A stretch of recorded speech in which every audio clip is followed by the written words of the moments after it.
வணக்கம். அறம் சொல்லும் திருக்குறள். இந்த பகுதியில் இன்றைக்கு அதிகாரம் நீத்தார் பெருமை. குறள் எண் 5. 5 அவித்தான் ஆற்றல் அகல் விசும்புலார் கோமான் இந்திரனே சாலும் கரி. குறளினுடைய முழுமையான பொருளை பார்ப்போம். 5 புலன்களையும் அடக்கி வலிமையை பெற்ற துறவிகளை கண்டால் பரந்த வானுலகத்தின் தலைவனான இந்திரனே அவர்களை வணங்குவான். ஆதலால் புலன்களை நீத்தவர்களுக்கு அப்படிப்பட்ட பெருமையும் சிறப்பும் மேலுலகிலேயே உண்டு என்பதை அறியலாம்.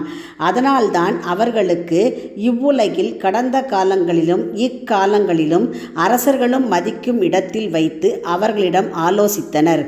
இந்திரன் சில துறவிகளை மதிக்காததால் சாபம் பெற்றவன். இந்திரனுக்கே சாபம் கொடுக்கும் ஆற்றல் துறவிகளுக்கு இருந்தது. அதனால்தான் துறவிகளின் வலிமையை கூற இந்திரனை சான்றாக திருவள்ளுவர் இங்கு கூறுகிறார். அகன்ற வானத்து வாழ்பவரின் இறைவனாகிய இந்திரனே புலன் வழி பெருகும் ஆசை 5ஐயும் அறுத்தவனின் வலிமைக்கு தகுந்த சான்று ஆவான். குறளினுடைய விளக்கம். 5 புலன்களால் ஆகும் ஆசைகளை ஒழித்தவனுடைய வல்லமைக்கு, அதாவது வலிமைக்கு, வானுலகத்தாரின் தலைவனாகிய இந்திரனே போதுமான சான்று ஆவான். சாலும் கரி என்று சொன்னால் போதுமான சான்று. ஆற்றல் என்று சொன்னால் வலிமை அல்லது வல்லமை.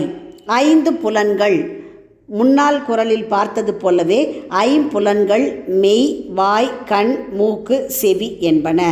ஆகவே புலனடக்கம் சூரியனையும் சுட்டெரிக்க வல்லது. மீண்டும் குறள்.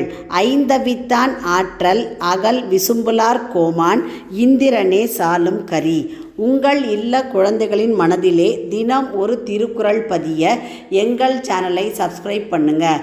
லைக் பண்ணுங்கள், ஷேர் பண்ணுங்கள், கமெண்ட் பண்ணுங்கள், சப்ஸ்கிரைப் பண்ணுங்கள். நன்றி.